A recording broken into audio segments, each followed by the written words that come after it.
Colleen Reed, Kenneth McDuff. In 1966, a Texas thug named Kenneth McDuff murdered 3 teenagers in a single night, 2 boys and a girl, in a crime so vicious that the state sentenced him to die 3 times over. He should have been a closed file. But in 1972, when the Supreme Court briefly struck down the death penalty, his sentences became life, and life in an overcrowded Texas prison system became something less than life. In October 1989, with the prisons bursting, a federal court demanding space, and inmates being scored out the door by formula, the parole board released him into the Texas morning. Men who had guarded him were stunned. Inside the system, McDuff was not a borderline case or a paperwork ambiguity. He was the prisoner guards told stories about, and one officer reportedly told colleagues that Texas had just released the most dangerous man it had ever held. The board had not consulted the stories. It had consulted the bed count. Within days of his release, by investigators' later reckoning, women near his hometown began to die. McDuff moved through central Texas like a recurring nightmare, and 2 names came to stand for all of it. In December 1991, Colleen Reed, a young accountant, was abducted from an Austin car wash in front of witnesses who heard her scream. In February 1992, Melissa Northrup, pregnant and working the overnight shift at a Waco convenience store, vanished from her register. McDuff was finally recognized through a tip after the case aired on national television, and was arrested in Kansas City, where the man who should have been executed decades earlier was living under a false name and hauling garbage. He was tried, condemned again, and executed in 1998. And investigators believe the full count of women he killed in his 3 years of freedom runs well beyond the cases that could be proven.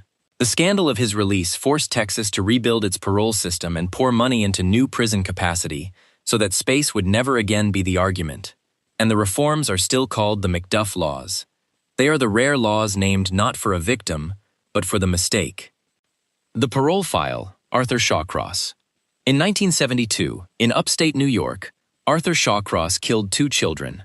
It is as terrible as a sentence gets, and the state's answer was a plea arrangement and a single sentence of 25 years, of which he served under 15.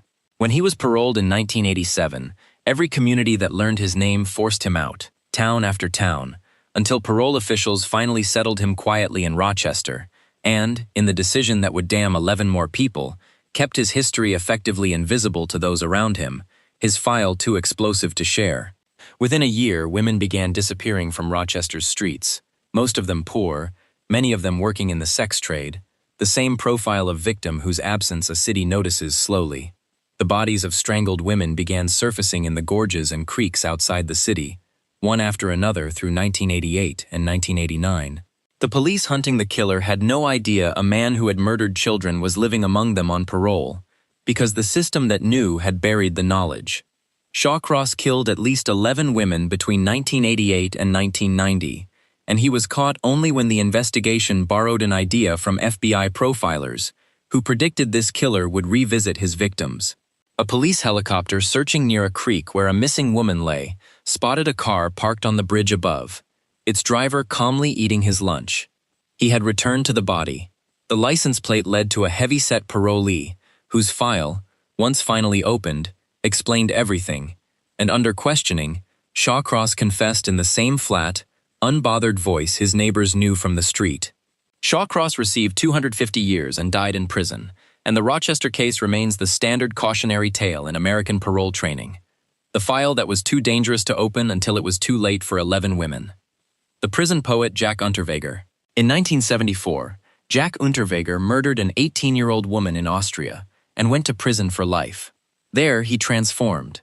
He taught himself to write, and wrote beautifully, an autobiography called Purgatory that became a literary sensation, plays, poems, an entire redemption arc in hardcover. Austria's intellectual class adopted him as living proof that art rehabilitates. Petitions for his release gathered famous signatures, and in May 1990 he walked out to talk shows and book festivals, the most celebrated reformed man in Europe. Within months, women began to die again, strangled with their own underwear, in Vienna, in Graz, in Prague. The celebrated author, meanwhile, was reporting on the very murders he was committing, hired by magazines and radio to cover the wave of killings, interviewing sex workers about their fear, criticizing the police investigation on air. In 1991, he traveled to Los Angeles as a journalist, embedded with the Lapped, and rode along with officers through the districts where, that same summer, 3 women were strangled with the same signature knot. It was the knot that ended him, that and phone records, fibers, and travel dates that placed the touring author in city after city on the nights women died there. When Austrian police moved, Unterweger fled with his young girlfriend through Europe and on to the United States, giving interviews proclaiming his innocence along the way, until an international manhunt caught him in Miami in 1992. Convicted of 9 murders in 1994, Unterweger hanged himself in his cell the first night, using, investigators noted, the same distinctive knot, a final signature confirming what the celebrated author had insisted was fiction all along. Everyone who had campaigned for him had believed the writing was the man. The writing was the mask. Nicole Patterson, Peter Dupas. In Melbourne, Australia, the file on Peter Dupas opened in 1968, when he was 15 years old and attacked a neighbor with a knife. What followed was 30 years of the same circle: an attack on a woman, a prison term, a release, and another attack, each one within weeks or months of freedom, each one worse. Psychiatrists wrote warnings, some of them close to explicit predictions. Parole boards and sentencing rules released him anyway, over and over, sometimes with conditions he ignored and sometimes with none at all, until his record read like a countdown everyone could see and no one acted on. In 1999, a 28-year-old psychotherapist named Nicole Patterson booked a morning appointment with a new client who had called himself Malcolm. He was Dupas, free again, and he had circled her name in his newspaper. She was killed in her own consulting room, the place where she helped people, by a man the state had known for 30 years was exactly this. This time the evidence held: the appointment in her diary, his name in her records, fibers and blood, and Dupas received life without parole, followed in later years by further life sentences, as older murders were finally brought home to him, including that of Mersina Halvages, a young woman attacked while tending her grandmother's grave at a Melbourne cemetery, a case that took nearly a decade more to close. Australia's parole and sentencing debates still invoke his name. The question his case asks is the question of this entire video, and no system on earth has fully answered it. How many warnings does a man get to be before someone believes him? 4 killers, 4 releases. At least 25 people dead after the system said the danger had passed. This video is not an argument that no one can change, because people do. It is an argument about a specific kind of file, the one where the violence starts early, repeats after every release, and escalates every time. The tragedy in these cases is not that the warning signs were missed. They were seen, written down, filed, and overruled, by crowded prisons, by sealed records, by beautiful prose, by simple hope. 4 different systems, finding 4 different reasons to open the same door.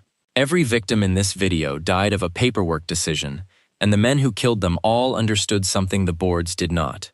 The past is not always the past. Sometimes it is just waiting for the door.